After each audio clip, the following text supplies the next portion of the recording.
So hello guys, what's up sa inyo mga trip lang? Today, nag-activate tayo ng isang motor na naman, no? Motor na naman.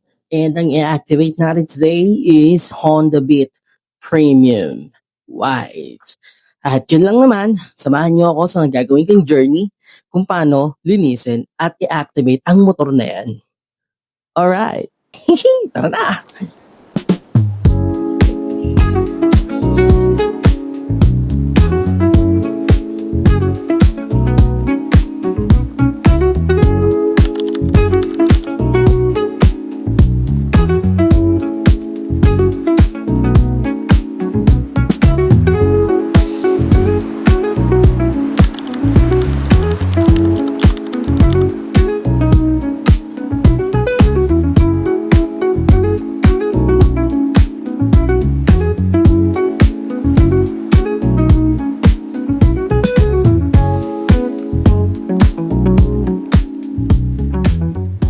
So yun guys, ang reason kung bakit ko pinagpagan muna yung motor is para matanggal yung alikabok. Kasi pag pinunasan ko yun ng hindi ko inaalikabukan at basa agad yung basahan, kakalat lang yung mga parang himong-himulmul dun yung mga alikabok ko dito. So, kaya natin siya pupunasan ng medyo basa o damp na basahan. Microfiber cloth na gagamitin guys, para hindi siya maging pangit pag natuyo.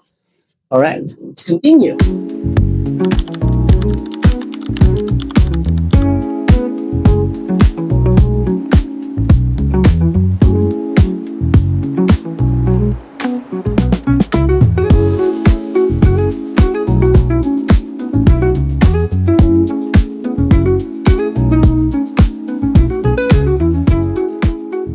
Yeah.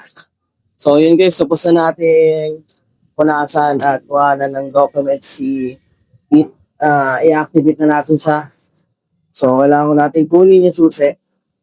So, yun, nakuha na natin susi, i-activate na natin siya.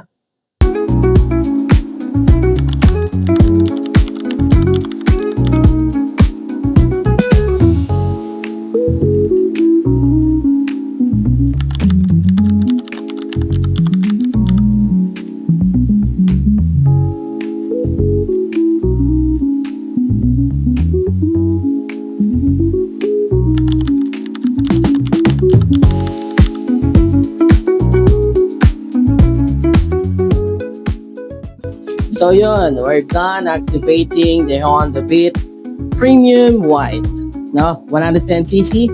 And yeah, tapos na natin siyang i-activate.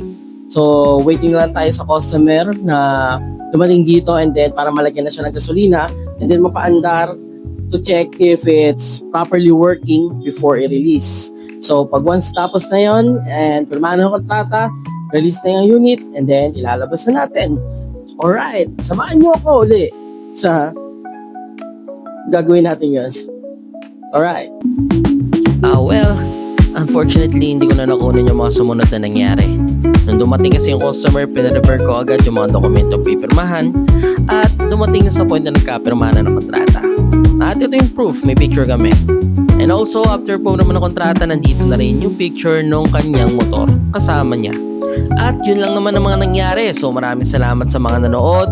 Kung nagustuhan mo ang video na to, mag-comment ka na, mag-like, mag-share, mag-follow at mag-subscribe dito sa aking YouTube channel.